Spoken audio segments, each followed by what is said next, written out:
Cinema দেখেন ডিরেক্টরের চোখ দিয়ে, অর্থাৎ আপনাকে ডিরেক্টর যেভাবে যেটা দেখাতে চাইছেন সেটাই আপনি দেখতে পাচ্ছেন।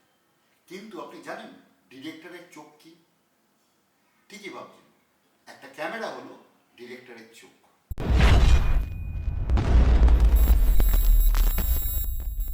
নমস্কার, আমি অশ্রুজিৎ, একজন প্র্যাকটিসিং ফিল্ম মেকার।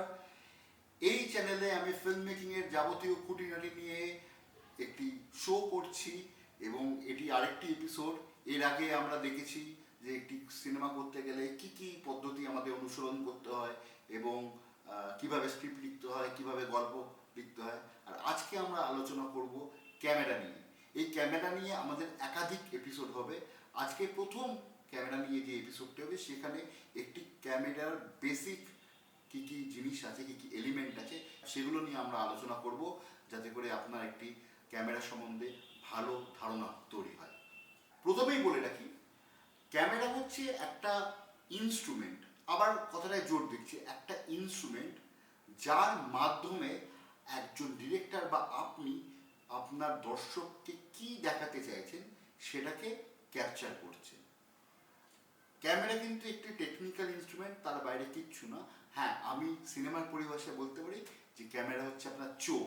আপনি ক্যামেরার মাধ্যমে দেখছেন, আমাদের স্ক্রিপ্টটাকে আমরা পারফর্ম করছি এবং সেটা ক্যামেরা দিয়ে ক্যাপচার করছি। কিন্তু এই ক্যামেরার যেহেতু একটা টেকনিক্যাল ডিভাইস, একটি ইনস্ট্রুমেন্ট, এর প্রচুর টেকনিক্যালিটি এবং খুঁটিনাটি যেগুলো আপনাদের জানা দরকার, নইলে আপনারা ক্যামেরার কী করে সঠিক ব্যবহার করতে হবে সেটা হয়তো ঠিকভাবে জানবেন না।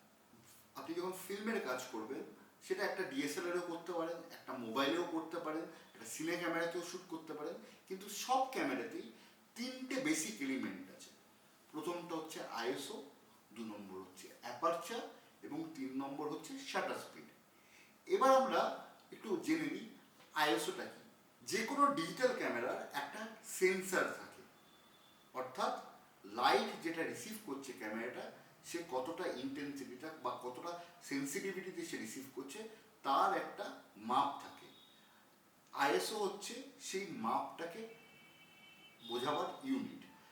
ইন্টারন্যাশনাল স্ট্যান্ডার্ড অর্গানাইজেশন বা অর্থাৎ আইএসও 100, 200, 400, 800, 1200, 1600, 2000 এরকমভাবে আইএসওগুলো হতে পারে। এটার মানে হচ্ছে পৃথিবীর যত ক্যামেরা আছে আইএসও 100 মানে হচ্ছে প্রত্যেকটা ক্যামেরায় ওই আইএসও 100তে একই স্ট্যান্ডার্ড লাইট সেন্সিটিভিটি থাকবে। কিন্তু আমরা সিনেমার ক্ষেত্রে আইএসওটা কেন ইম্পর্টেন্ট, যে আমরা যে ছবিটা ক্যাপচার করছি সেটা লো লাইটে হতে পারে, হাই খুব বেশি চড়া আলোতে হতে পারে, কিন্তু সেই আলোটা যাতে ঠিকঠাক ব্যালেন্স হয়, মানে কালোটা যেন খুব কালো না হয়ে যায় বা যেখানটা খুব ব্রাইট সেটা যেন বার্ন না করে যায়, সেই কারণে আমরা এই ইমেজ সেন্সিটিভ মানে এই আইএসও সেন্সিটিভিটিটাকে কন্ট্রোল করে একটা অপটিমাম জায়গায় নিয়ে আসবো, যাতে করে লো লাইটেও আমি একটু আলো সেন্সিটিভিটি বেশি থাকবে বা একটু বেশি সেন্সিটিভ হবে ক্যামেরা, আর খুব চড়া আলোতে ক্যামেরা সেন্সিটিভিটিটা কমিয়ে দেওয়া। এটা আলোকে কন্ট্রোল করার একটা পদ্ধতি, কিন্তু এর একটা লিমিটেশন আছে। নর্মালি খুব লো লাইটে আমি আইএসও চড়ালে হয়তো সব কিছু আমার ব্রাইট লাগবে, কিন্তু যত আইএসও আপনি বাড়াবেন মানে সেন্সিটিভিটি বাড়াবেন তত আপনার ছবিতে গ্রেন আসবে। গ্রেন মানে হচ্ছে এই দানা দানা দানা দানা একটা জিনিস, এবং সেটা অনেক সময় এস্থেটিক্যালি ইউজ করা হয় কিছু কিছু সিনেমার ক্ষেত্রে, কিন্তু ইন জেনারেল ওই দানাগুলো দেখতে ভালো লাগে না এবং অনেক ক্ষেত্রে সেটা খুব বিরক্তিকর হয়ে যায়। তো আপনি যদি ঠিকঠাক আলো না করেন এবং আপনার যদি আইএসও ঠিকঠাক সেটিং না থাকে তাহলে কিন্তু আপনার এই গ্রেনগুলো আসবে। এখানে আমি আপনাদের একটা টিপ বলে দিই, আমি যখন কাজ করি যাতে এই ডিজিটাল নয়েজ, মানে যেটাকে আমরা গ্রেন বলছি এটাকে আমরা টেকনিক্যাল টার্মে বলি ডিজিটাল নয়েজ, এই নয়েজটা যাতে না আসে আমি সবসময় চেষ্টা করি আমার আইএসও সেন্সিটিভিটি ম্যাক্সিমাম 800-র মধ্যে রাখা। খুব খারাপ লাইটের কন্ডিশন হলে খুব কষ্ট করে ম্যাক্সিমাম 1600 যাই, কিন্তু তার উপরে আমি কখনোই নিয়ে যাই না, কারণ আমি যত ক্যামেরা আজ অব্দি ইউজ করে দেখেছি 800টা অপটিমাম, 800-র পরে 1600 প্রেস করা যায়, তারপরে গেলে মারাত্মক নয়েজ। এখন আমরা যেটা নিয়ে আলোচনা করব অ্যাপারচার। অ্যাপারচারটা কি? অ্যাপারচারটা অ্যাকচুয়ালি লেন্সের কম্পোনেন্ট। ক্যামেরাতে যে লেন্সগুলো লাগে তার একটা পার্ট হচ্ছে অ্যাপারচার। অ্যাপারচার হচ্ছে লেন্সের ওপেনিং, বা আপনাকে খুব সহজ ভাষায় বলতে গেলে লেন্সের ওপেনিংটা বা যে ফুটোটা যেটা দিয়ে আলোটা ক্যামেরার ভিতরে ঢোকে, এই লেন্সের যে অ্যাপারচারটা হয় সেটাকে আপনি বাড়াতে পারেন, মানে ওপেনিংটা বড় করতে পারেন অথবা ওপেনিংটাকে ছোট করতে পারেন। যখন আপনার আলো খুব কম তখন আপনি ওপেনিংটা বাড়াচ্ছেন, আলো রিসেপশন বেশি হচ্ছে। যখন প্রচণ্ড চড়া আলো তখন অ্যাপারচারটা একদম ছোট করছেন, তাতে করে আলোর রিসেপশন কমে যাচ্ছে। যে কোনো মানে ফিল্ম ক্যামেরায় সবসময় চেষ্টা করবেন যে অ্যাপারচার 1.8 বা 1.4 এরকম লেন্স কেনার। আচ্ছা, আরেকটা জিনিস আপনাদের বলে রাখি যে অ্যাপারচারের 1.8 মানে যত ভ্যালু নাম্বারটা কমবে তত অ্যাপারচারের ওপেনিংটা বড় হবে, আর যত নাম্বারটা বাড়বে, আমি যদি বলি অ্যাপারচার 12 তার মানে ততটা ছোট হবে। মানে এটাকে ম্যাথামেটিক্সের ভাষায় বলতে পারেন ইনভার্সলি প্রপোর্শনাল। যখন আপনি লেন্স কিনবেন তখনই একটু দেখে নেবেন যে 1.8 বা 1.4 এর অ্যাপারচারওয়ালা যদি লেন্স নেন তাহলে আপনার কাজের ভার্সালিটি অনেক বেশি থাকবে। এবং কিন্তু আরেকটা জিনিস আছে অ্যাপারচার সম্বন্ধে, অ্যাপারচার যেমন ইচ্ছে তাহলে তো সবাই বাড়িয়ে কমিয়ে সেটাকে ব্যবহার করতে পারে, আলোটা কন্ট্রোল করতে পারে, কিন্তু সেটা সব ক্ষেত্রে হয় না। অ্যাপারচার যখন ওপেনিংটা সব থেকে বেশি থাকবে, বা আমি যদি ভ্যালুতে বলি 1.4 বা 1.8, সেই সময় ডেপথ অফ ফিল্ড সব থেকে কম থাকে। অর্থাৎ যেটাকে আমরা বোকে মোড বলি, বা আমরা সামনের জিনিস বা ঠিক যে জিনিসটাকে ফোকাস করছি সেই জিনিসটা যতটা ভালো ফোকাসড হবে তার একটু দূরেই, মানে ধরে নিন 6 সেন্টিমিটার কি 1 ফুট দূর থেকেই কিন্তু আপনার অটোমেটিক্যালি ফোকাসিংটা ব্লার হতে শুরু করবে। এবং যত ডিস্টেন্সে যাবেন বা ফোকাস থেকে আপনার অন্যান্য জিনিসগুলো যত দূর থাকবে তত সে বেশি ব্লাড বা অফ ফোকাস হয়ে যাবে। অ্যাপারচার যত বড় হবে আপনার ফোকাসিং এরিয়া তত কমবে, অ্যাপারচার যত আপনার মানে ছোট হবে বা ভ্যালু বেশি হবে তত আপনার ফোকাসিং এরিয়া বেড়ে যাবে। তো এই ফোকাসিং এরিয়া বা এই ফোকাস অফ ফোকাস এগুলো নিয়ে আমরা পরে আলোচনা করব যখন আমরা এস্থেটিক্স নিয়ে কথা বলবো। তো এই কতটা ফোকাসে থাকবে, অফ ডিপ ফোকাস বা শ্যালো ফোকাস, বা একটা ক্যারেক্টার থেকে আরেকটা ক্যারেক্টারে কতটা মুভমেন্ট হবে ফোকাসিং এর, সেগুলো আমরা এস্থেটিক্যালি আমরা ট্রিট করি, ঠিক আছে? সেগুলো সিনেমার এস্থেটিক্যাল ভ্যালুকেও অনেক সময় ডিটারমিন করে, আমরা সেটা সেইভাবে ব্যবহার করি। কিন্তু জেনারেল নিয়মটা আপনাকে বলে রাখলাম, বাট আপনারা কিভাবে সেটাকে ব্যবহার করবেন সেটা আপনাদের উপর। অ্যাপারচারের পরে নেক্সট যে ইম্পর্টেন্ট এলিমেন্ট সেটা হচ্ছে শাটার স্পিড। শাটার স্পিড মানে কি? এটা দরজা। আপনার ক্যামেরার লেন্সে একটা দরজা থাকে, সেই দরজাটা কতক্ষণ খোলা থাকবে সেই স্পিডটাই হচ্ছে শাটার স্পিড বা সেই ডিউরেশনটা। কীরকম? মানে দরজা যদি বেশি সময় ধরে খোলা থাকে তাহলে আলো অনেক বেশি আসবে, দরজা যদি কম সময় খোলা থাকে তাহলে আলো কম ঢুকবে। তো আমরা আলোটাকে অনেকটা কন্ট্রোল করতে পারি এই শাটার স্পিড দিয়ে। কীরকম? যদি প্রচণ্ড আলো থাকে যেটা আমাদের কন্ট্রোলের বাইরে, আমরা শাটার স্পিড প্রচণ্ড বাড়িয়ে দিলাম, ধরুন 1 সেকেন্ডে 500 বার শাটারটা খোলা বন্ধ করবে, অথবা 1 সেকেন্ডে 1200 বার শাটারটা খোলা বন্ধ করবে। আবার ধরে নিন আলো খুব কম আছে, তখন আমরা শাটার স্পিড কমাচ্ছি, ধরে নিন 1 সেকেন্ডে 50 বার খোলা বন্ধ করবে, বা 25 বার করবে, বা 20 বার করবে। অনেক ক্ষেত্রে দেখা যায় যে 4 সেকেন্ড ধরে শাটার খোলা আছে, 8 সেকেন্ড ধরে শাটার খোলা আছে। এটা আমরা প্রচণ্ড লো লাইটের ক্ষেত্রে করি। আমাদের ব্রেন যখন 24টা ইমেজ পরপর সিকোয়েন্সিয়ালি 1 সেকেন্ডে দেখতে পায় তখন আমরা দেখে নিই, তখন আমরা কিন্তু স্টিলগুলোকে as a motion, as a video দেখি।